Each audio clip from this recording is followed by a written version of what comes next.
Okay, so here I have a 46RE. It's a 2001 model.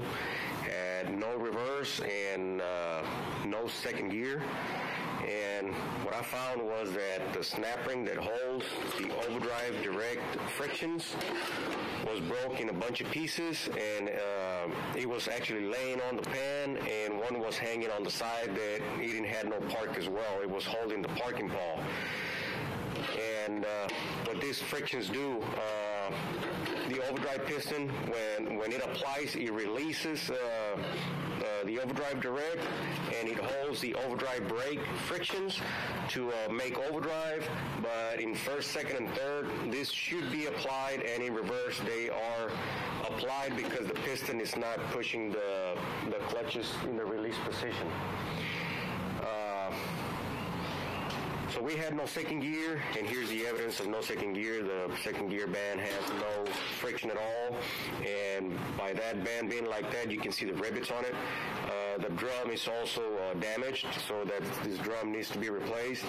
And since the snap ring was broken in pieces, there was no reverse, and it seems like they were trying to shift it into reverse or go into reverse, that the direct frictions or third gear frictions, these are third and reverse, they are burned up as well.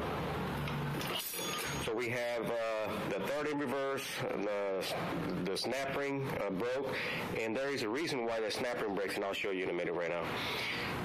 Okay, so here we have the pan. See all that metal? There's a little piece of snap ring still on the magnet. And here's the rest of the pieces of the snap ring. And it's a wave snap ring. I'll show you in a minute of another 46RE. Looks like this is a Chrysler Weeks, seems like. I got 3 of them right now, and I just finished doing one. So basically, when this is the overdrive accumulator spring, and this breaks, it's very common that this breaks, so you should always replace it. But this is the cause of the snap ring, the overdrive direct snap ring to break, because you're going to have some clash going into overdrive, and you're going to have some bumpy 3/4 shifts, and that's an indication that that is beginning to break. And that only has one coil broke with just one turn, but whenever you have more than that, you will lose overdrive, or it'll go in and out of fourth gear. It'll just go in and out of overdrive, and that's a very common problem there, and that will cause the snap ring for the overdrive direct to break. Now this transmission is just wore out, plain wore out. This is the overdrive piston housing support.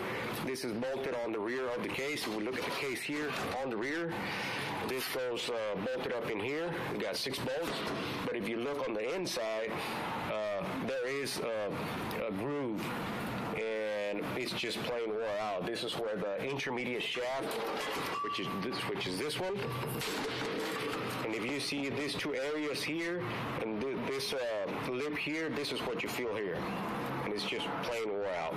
46RE, no second, no reverse, slipping in third because those are third frictions. Now let's look at another 46RE. So here we have another 46RE, and this 46RE, it is very common for the check ball or the converter or the drain back valve that's on the cooler line going to the radiator. It gets restricted, and this is what happened. Severe damage can occur if you have no circulation or no cooler flow, which is the issue here. And if you can see, the intermediate shaft is actually stuck to the overdrive piston housing support. It won't come out, so we need this piece, the intermediate shaft, the overdrive piston housing support, and here we see the rear planet is kind of melted. That's how hot it got. This is the front planet, so it needs the front planet ring gear, the rear planet, and the sun gear shell. But you see the sun gear on the sun gear shell on both sides, they're just black, it's burned up. This is the reverse band drum. I know it's a little bit dark in here, but If you can see in here, I mean, this drum is no good. This sits on that piece right there, on the overdrive piston housing support. And just to show you how hot it got, here is the low reverse roller clutch. It's melted and it's stuck to the case. That's how hot it got. Let me see if I can get a piece out. It's just stuck in there. So here we have it. This is a one-way clutch, and it's just completely melted. The case can be salvaged. That's no big deal there. This piece is the way, luckily this piece just bolts up on there. If this piece was part of the case, we would have been screwed there. So this is a cooler problem, cooler restriction, no cooler flow, and this is also a very common problem, and there is the technical service bulletin from ATSG to remove that check ball, and you will eliminate this issue. Now let's walk over here, and I got a 48 RE transmission. This is out of a diesel pickup truck. It's a 4x4. I got the, it was slipping in third gear, so we have the third gear frictions. They are burned up, completely burned up, so we need the frictions and the steels. And this being worked on before. Here we see the Overdrive Direct on the 48. Originally, it's a one-side friction and steel. If we see here, there's no friction on one side and friction on the other, and this is the inner, so you have the inner and outer. And this is the outer friction. You have friction on one side, and you have no friction on the other. And this has been modified to accommodate one extra overdrive brake friction. As you can see here, the plate, this is a different plate than the rest of them. So you have 6 frictions here. 1, 2, 3, 4, 5, 6 frictions instead of 5. 48s usually takes 5 normally. Now, these frictions are not available from the aftermarket no more. When you get the banner kit or the overhaul kit, it comes with the frictions and normal steels, and you already have the clearance set up for it. So we have here with slipping in reverse and slipping in third, direct frictions apply in reverse as well. Overdrive Direct are a little bit damaged, and let's see here. This is the overdrive brake, and this is the overdrive brake snap ring. See, it's a wave snap ring. It's not completely flat. This is what broke on the first unit that I just showed you. So this is a 48 RE. Got 6-pinion planet steel. The 46s have 4-pinion aluminum. So here we have it. Chrysler Week, 2 46 REs, one severely damaged,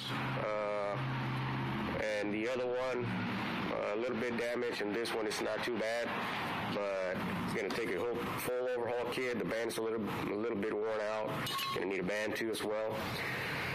All right, well, this is just to show you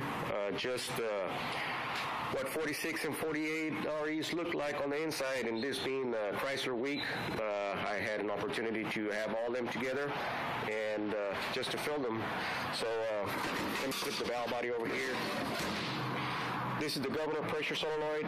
This is the governor pressure sensor, and you have the overdrive and lockup solenoids here. And this being an electronic governor, not like the old style that you have a centrifugal governor that it depended on the speed for it to shift. The computer actually sees the pressure and it starts rising the pressure with the governor pressure solenoid, and it sees the pressure rise from the sensor. So this sensor is actually looking at this solenoid with the pressure rise, and the way it works, it uses the output speed sensor for speed. So the output speed sensor speed and the actual governor pressure in pounds have to match your vehicle speed sensor. So if you're doing 15 or 20 miles an hour, your line pressure or your governor pressure should be 20 pounds. And it goes gradually until it goes into lockup. The computer will go up to 127, I believe. But 60 pounds is your max pressure on this unit. Okay, so here we have it, introduction on 46 REs, 246 REs, and the damage that is usually very common. This is a very common cooler flow, and this is also very common, the overdrive spring breaking, and usually, I mean, most units, third gears always burn up. So here we have it, 246s and 148. Don't forget to subscribe and to like it and share it with anyone. Thanks for watching.